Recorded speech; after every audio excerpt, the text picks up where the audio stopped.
saya. Di sini kita akan membahas terkait dengan PPh pasal 21.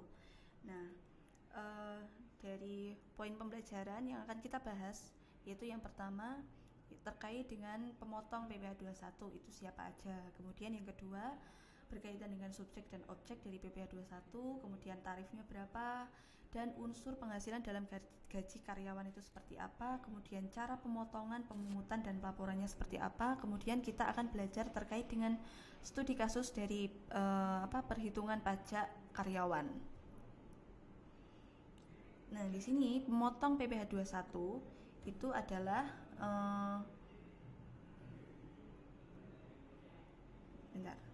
Yang pertama yaitu adalah pemberi kerja.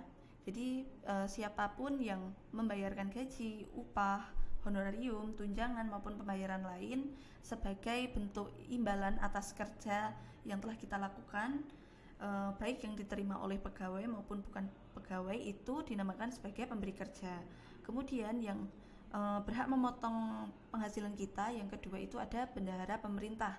Jadi bendahara pemerintah di sini adalah orang yang membayar gaji, upah, honor, tunjangan maupun pembayaran lain sebagai bentuk imbalan atas pekerjaan yang telah dilakukan oleh pegawai, di mana bendahara pemerintah di sini spesifikkan khusus untuk ASN, TNI, dan Polri. Kemudian pemotong yang ketiga yaitu ada dana pensiun. Jadi yang membayarkan uang pensiun itu sebelum kita menerima uang pensiun maka kita akan dipotong atas uang pensiun yang kita terima oleh dana pensiun. Kemudian yang keempat ada badan yang membayar honor ataupun pembayaran lain sebagai imbalan atas jasa atau keahlian yang telah kita lakukan. Kemudian yang kelima ada penyelenggara kegiatan yang melakukan pembayaran sehubungan dengan pelaksanaan suatu kegiatan. Jadi misal penyelenggara kegiatan itu mengadakan suatu event di mana di event tersebut ada pembagian hadiah atau undian. Nah, atas undian ataupun hadiah yang diterima oleh peserta itu akan dikenakan atau dipotong pajak penghasilan. Tuh. Kemudian selanjutnya adalah siapa yang dipotong pajaknya. Jadi yang termasuk sebagai subjek pajak PPh 21 yaitu adalah wajib pajak orang pribadi yang menerima penghasilan sehubungan dengan pekerjaan, jasa atau kegiatan dengan nama dan dalam bentuk apapun. Jenis subjek pajak PPh 21 yang pertama itu ada pegawai tetap. Jadi pegawai tetap di sini adalah pegawai yang menerima penghasilan dalam jumlah tertentu dan secara teratur. Kemudian yang kedua itu ada pegawai tidak tetap atau pegawai tenaga kerja lepas, di mana pegawai di sini itu hanya menerima penghasilan ketika dia itu bekerja. Bisa dilihat dari jumlah hari dia bekerja maupun jumlah unit yang mereka hasilkan atau jumlah jasa yang telah mereka lakukan. Terus yang ketiga itu ada bukan pegawai. Nah, bukan pegawai di sini itu merupakan orang pribadi yang mendapat penghasilan atas pekerjaan atau jasa yang telah mereka lakukan. Nah, pekerjaan di sini itu didasarkan atas perintah atau permintaan dari si pemberi penghasilan. Contohnya di sini adalah konsultan pajak atau akuntan atau pengacara, lawyer. Kemudian apa yang dikenakan pajaknya? Yang pertama yang menjadi objek pajak penghasilan dari PPh 21 yaitu adalah penghasilan yang diterima atas pekerjaan atau jasa yang telah dilakukan oleh seseorang. Nah, jenis-jenis dari objek pajak PPh 21 yang pertama itu ada gaji, kemudian yang kedua ada upah, bisa upah harian, mingguan maupun upah bulanan itu juga ada. Kemudian yang ketiga ada honor, ada tunjangan, bonus, THR, ada uang pesangon, ada THR, ada fee, ada pembayaran sehubungan dengan pelaksanaan kegiatan seperti uang saku, uang rapat, hadiah, uang perjalanan dinas, seperti itu. Nah, di sini masuk ke tarif PPh 21. Jadi di PPh 21 itu pemotongan pajaknya akan dikenai tarif dari pasal 17 ayat 1, dimana di sini untuk lapis pertama itu kena 5%, 5% di sini dikenakan ketika penghasilan kena pajaknya itu dimulai dari 0 sampai 60 juta.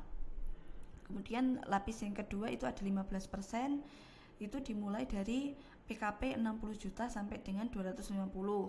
Kemudian 25% itu dimulai dari PKP atau penghasilan kena pajak 250 juta sampai dengan 500 juta. Selanjutnya 30% itu dimulai dari PKP sebesar 500 juta sampai dengan 5 miliar. Kemudian yang terakhir yaitu 35% itu didapat dari PKP di atas 5 miliar. Nah, tarif pasal 17 ayat 1 ini dikenal sebagai tarif progresif. Jadi semakin tinggi penghasilan kena pajak kita, maka akan semakin tinggi pula tarif pajak yang akan dikenai ke penghasilan kita. Jadi dalam artian misal saya sebagai karyawan biasa PKP-nya 10 juta dibandingkan dengan Raffi Ahmad yang penghasilan per bulannya mencapai berapa puluh miliar. Nah, artinya tarif pajak dari saya dengan Raffi Ahmad itu akan berbeda-beda tingginya atau tarif pajaknya, lapis pajaknya. Selanjutnya itu ada tarif efektif rata-rata bulanan.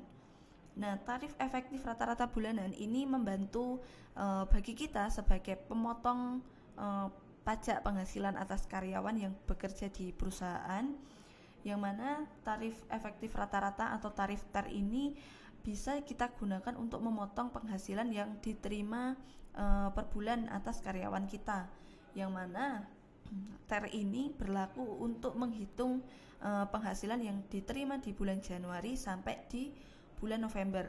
Kemudian untuk bulan Desember atau di bulan terakhir dari masa pajak itu kita hitung menggunakan tarif yang ini, tarif PPh pasal 17 ayat 1.